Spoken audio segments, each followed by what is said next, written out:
สบายดีข้าพเจ้าชื่อเยาวมั่วเป็นหัวหน้าโครงการของโครงการปฏิบัติงานด้านโภชนาการประจำเมืองสมุย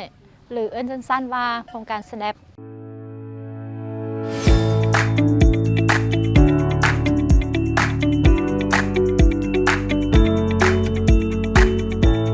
โครงการ SNAP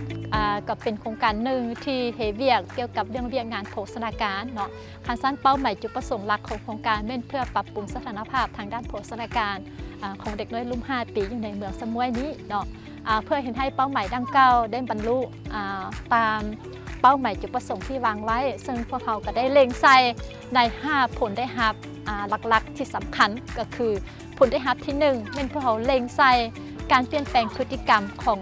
ผู้ดูแลเด็กเนาะเกี่ยวกับเรื่องการอยู่การกินการปฏิบัติกับเด็กแนวใดเนาะเปรียบเทียบสมัยก่อนที่ว่าโครงการ SNAP ของเฮาบ่ทันได้เข้านี่เว้าเรื่องเวียกสุขภาพของพวกเฮาเว้าเรื่องการดำรงชีวิตนะเว้าเรื่องเวียกโภชนาการของพวกเฮานี่ถือว่าระยะผ่านมานี่เว้าเรื่องการขาดสารอาหารของพวกเฮานี่ถือว่าหลายเนาะเปอร์เซ็นต์ยังสูงอยู่มาเรียนรู้ปัจจุบันนี่นับแต่การต้มข้าวปอกข้าวเปียกอันยังต่างๆนะกับปฏิบัติตามเขาแนะนำตามบทเรียนเบิดและเอาใจใส่ทุกสิ่งทุกอย่างเวลาเจ็บเวลาไข้กับไปของหมอยังต่างๆตะกี้ค่ะเจ็บสิใต้กับโบไปและเบิ่งหมู่โบไปกับโบไปคือกันเพราะว่าเฮาเป็นแม่ใหม่ได้โบจักถามพ่อปู่แม่ย่าโอ้ยมันเป็นเรื่องธรรมดาเนี่ยนั่นแหละ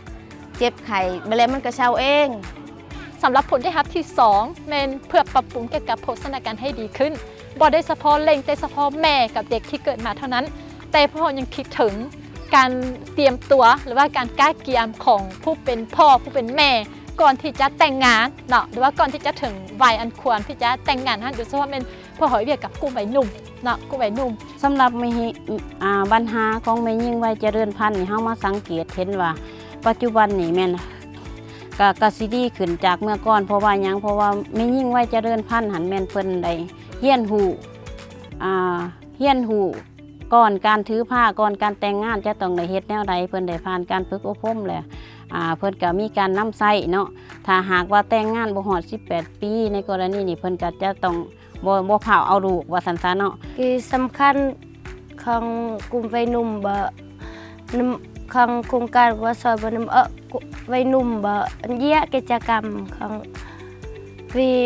อำเภอไงตะยิงบ่นำกลุ่มวัยหนุ่มกิจกรรมมันเยี่ยของมันนำวีกลุ่มวัยหนุ่มบ่อีจามของวีไงว่าซอยอีสึจะยิงรักษาจะต่อยิงนะอังเกรักษาสุขภาพยิงไปอีจาม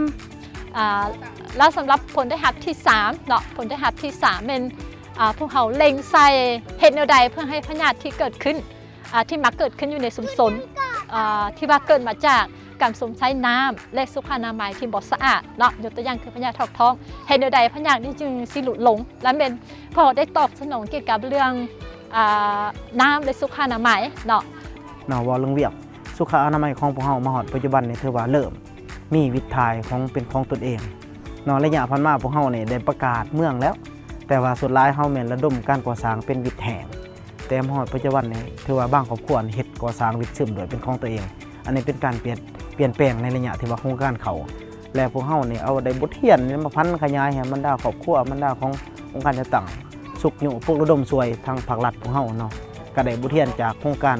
SNAP พวกเฮาได้พันขยายเติมเนาะก็ถือว่าค่อนข้างดีขึ้นหลายเติบละบูมโดยบูมแกะกินละสบูมโดยต่อละต่อยจาลันเกิดพยาธิกินละจามไงยัวตะหุชิเบอสะอาดบ่กินน้ำเยอะกะกระดังหุชิละงอกกะกระลาราวตีตับกินละจามเตนั่งประอินเนาะกะเคียนโดละประโดกระมาหยิงมาวิมีอารยงโบดยิงตึงกีกิจุโบดเลือดโดยไรต่อบนเกิดพญาตาต่อบ่มกินละจามอย่ากินลิยาไงยัวตะหุชิเจ้าแล้วสำหรับผลได้รับที่4เนาะผลได้รับที่4มันเป็นผลได้รับที่ส่งเสริมให้แม่และเด็กได้เข้าถึงการบริการให้ปกติเป็นปกติเนาะบ่ว่าจะอยู่ในชุมชนของหมอน้อยหรือว่าของหมอเมืองตามระยะเวลาของการถือผ้าหรือตามระยะเวลาของเด็กเนาะแต่ระยะที่ว่าโครงการของเขามาของพวกเฮาเวียกโภชนาการส่วนเด็กขาดสารอาหารของพวกเฮาได้เริ่มลดลงและสำหรับผลได้รับที่5เนาะผลได้รับที่5ไม่พอเล็งใส่ ให้เดาใดครอบครัวผู้ได้รับผลประโยชน์จึงมีอาหารการกินเนาะมีอยู่มีกินตลอดปีเนาะซึ่งอยู่ในผลได้รับตัวนี้พวกเราก็มีอยู่3กิจกรรมหลักเนาะกิจกรรมที่1เป็นพวกส่งเสริมเรื่องพืชสวนครัวเนาะให้เดาใดเพื่อให้มีผักกินตลอดปีเนาะพอได้ส่งเสริมพืชสวนครัวให้แก่ทุกครอบครัวเป็นพวกเล่งไส้ครอบครัวที่มีเด็กน้อยรุ่ม5 ปีลงมาเป็นพวกสนับสนุนให้เนาะ ภายหลังจากโครงการเขามาเขาได้ส่งเสริมกิจกรรมเนาะกิจกรรมโดยเฉพาะในการปลูกเนาะในการปลูกการเลี้ยงถ้าว่าปัจจุบันนี้แต่เขามีการแต่งกินขั่วกินเขาต้องได้มีฟักอยู่ข้างเฮือนขั่วเขาบ่ต้องแล่นไปเอาอยู่ผู้คือเก่าแต่ว่าปัจจุบันนี้โครงการเขามาเขาในขุดของป่าข้างเฮือนเนาะแล้วก็เลี้ยงไก่เลี้ยงเป็ดข้างเฮือนเนาะถ้าว่ามื้อใดที่ว่าดินพาอากาศที่ว่าฝนตก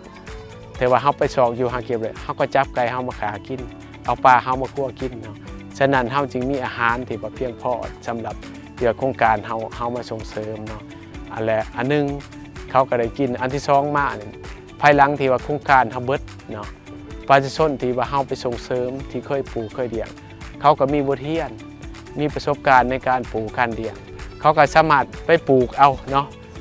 ไปซื้อแนวพันธุ์มาปลูกเองเนาะหรือว่าไปเอาแนวพันธุ์ที่ว่ามันยังลงเหลือคือดูเป็นดูไปเขาก็สามารถขยายได้เนาะ